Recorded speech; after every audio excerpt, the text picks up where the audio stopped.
On est samedi et ce matin, j'ai eu, comme qui dirait, la flemme. Comment dire? J'ai fait du sport lundi, mardi, mercredi, jeudi, vendredi. Et ce matin, je me suis dit qu'un peu de repos, ça me ferait du bien. Et puis, en surfant, je suis tombé sur un document mis en ligne par Strava. Il s'agit d'un rapport des tendances basé sur une analyse des datas de 2024. Je l'ai parcouru et ce petit document m'a confirmé ce que je ressentais auprès de mes camarades et ce que moi-même je ressentais à l'intérieur de ma petite tête et de mon corps.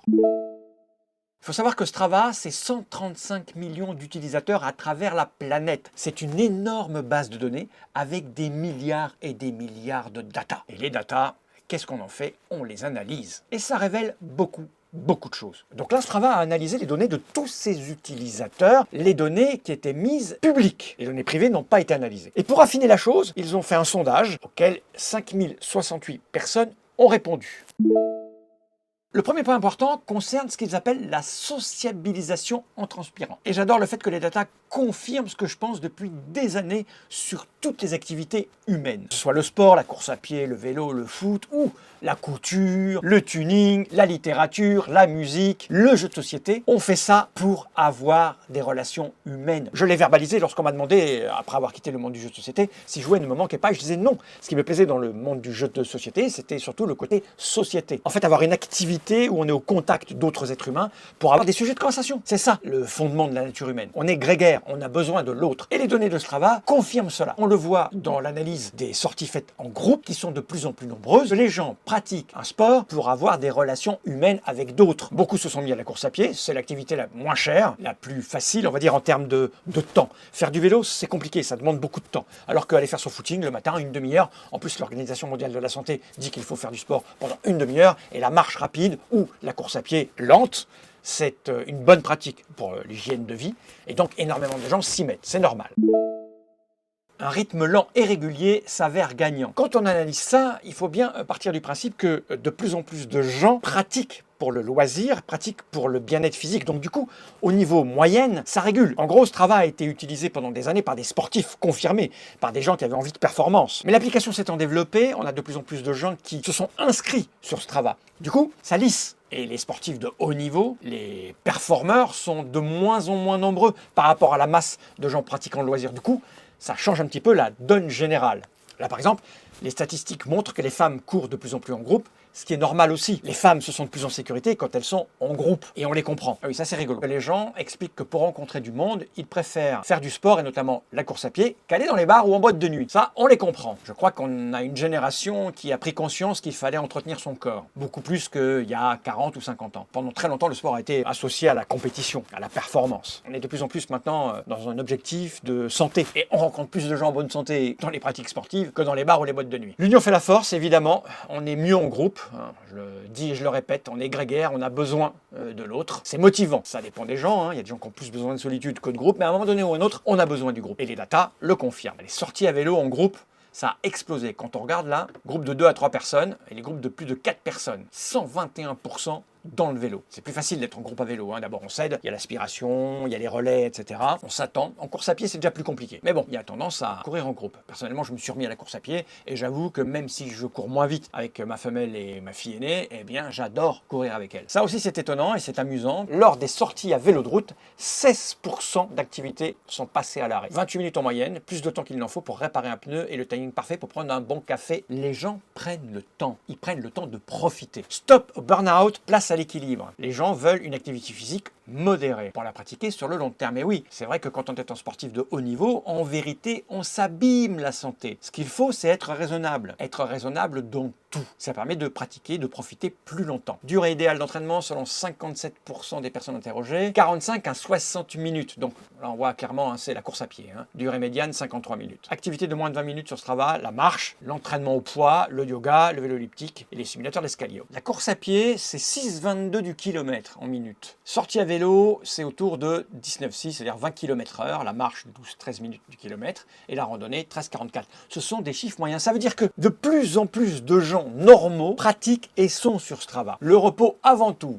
Ça aussi c'est intéressant, les jours de repos peuvent être source de fierté pour certains. Effectivement, c'est ce que j'ai fait ce matin en fait. J'ai regardé ce que j'avais fait dans la semaine, je me suis dit, tiens, là ce serait pas con que tu te reposes. Alors qu'il y a 4-5 ans, quel que soit le temps, quelle que soit ma fraîcheur physique, j'étais sur mon vélo. Je ne loupais quasi jamais un samedi et un dimanche de vélo. Et c'est plus tout à fait le cas. Amusant, même les pros, ils sont allés doucement. Beaucoup d'athlètes pros ne pratiquent pas que leur discipline. 87% des coureurs pros sur Strava ont enregistré une activité autre que la course à pied. Et 82% chez les cyclistes pros. Et oui, être monomaniaque, pratiquer qu'un truc, c'est toujours très chiant en fait. Les objectifs ambitieux ont toujours la cote. 43% des utilisateurs de Strava disent vouloir s'attaquer à une grosse course. Oui, c'est sûr qu'on a besoin d'un objectif à un moment donné ou à un autre. On a envie de faire quelque chose. Évidemment, on cible une course, un marathon, un semi-marathon. Je me suis remis à la course à pied parce que ma fille aînée nous a demandé si on voulait s'entraîner avec elle pour participer à un semi-marathon. Alors, quitte à s'entraîner, on a dit oui, on va participer nous aussi à ce semi-marathon.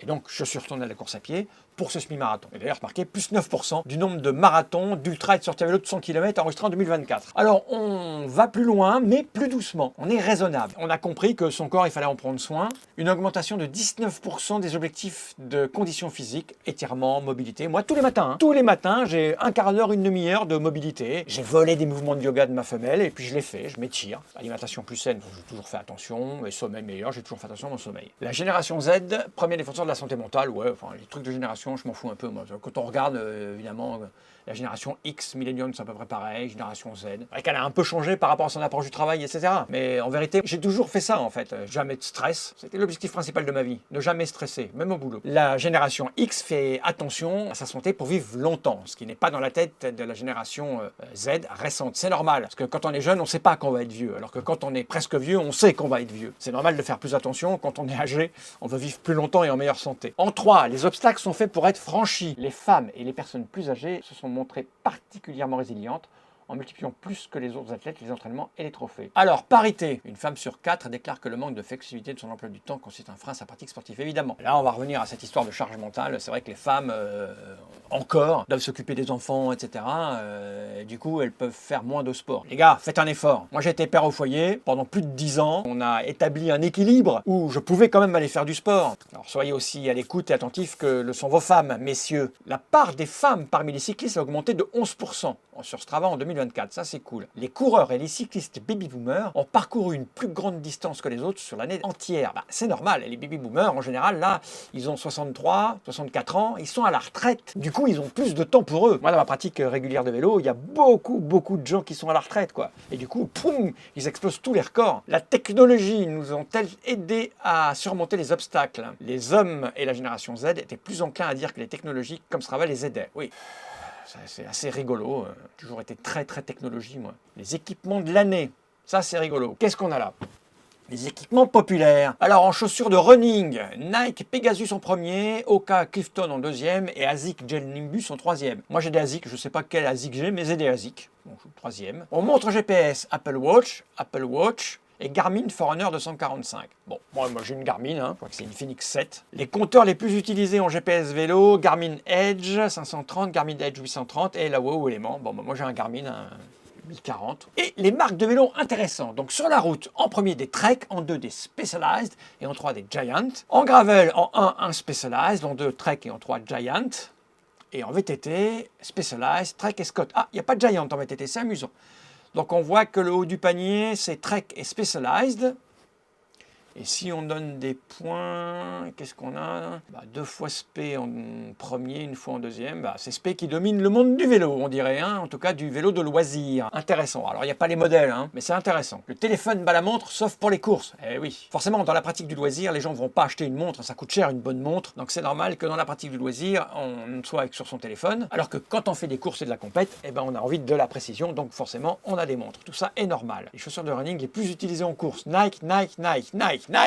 C'est Nike qui gagne en course. Les tendances 2025. Ne demandez jamais à quelqu'un son salaire, son âge, sa hauteur préférée de chaussettes. Si vous cherchez une solide conversation qui ne fâche pas, parlez plutôt des tenues de sport assorties. On est devenu très élégant dans le sport. Les gens font très attention à ce qu'ils portent. Moi, le premier. Alors, les tendances d'âge, c'est normal, il y a plein de biais. Question de moyens. J'imagine que la génération X a plus d'argent que la génération Z. Bref, on s'en fout un peu. La nouvelle couleur à la mode, c'est le orange. Ok. Conclusion. Vous savez maintenant tout sur notre année 2024. Une superbe année durant laquelle nous avons été en quête d'équilibre équilibre, sans renoncer à nos objectifs et nous sommes revenus aux fondamentaux qui nous assureront d'excellents résultats durant de nombreuses années à venir. De plus, nous avons noué de très nombreuses amitiés. Un bon copain, une bonne copine. Bref, ce qui est intéressant avec tout ça, c'est de se dire que le sport est devenu quelque chose d'accessible. J'ai toujours trouvé la compétition pénalisante dans la pratique sportive, parce qu'en vérité, dans les compétitions, il y a un gagnant, et tout le reste, c'est des perdants. Il n'y a rien à gagner, sauf si on est très très fort, à vouloir faire de la compétition. On l'a vu surtout dans la course à pied. Ce qui s'est développé, ce sont les marathons, les semi-marathons, avec un côté festif. C'est l'envie de participer à quelque chose. Et en fait, c'est surtout un objectif. On se dit, je vais m'entraîner, je vais aller faire du sport, tranquillement, pour après participer au moins à une course durant l'année, pour profiter de l'ambiance en fait, dire je l'ai fini. C'est-à-dire que l'être humain a besoin d'un objectif. Sinon, mentalement, à quoi bon? Et ce qui est intéressant, c'est que là, cet objectif n'est pas vraiment la performance. C'est faire quelque chose. Et en faisant ce quelque chose, on a des sujets de conversation. On échange, on discute. Et avec le sport, ce qui est bien, c'est que ça fait du bien au corps. Et faire du bien au corps, c'est vraiment très intéressant. Parce que quand on est bien dans son corps, là-dedans, ça va bien. Ça fonctionne bien, bien mieux.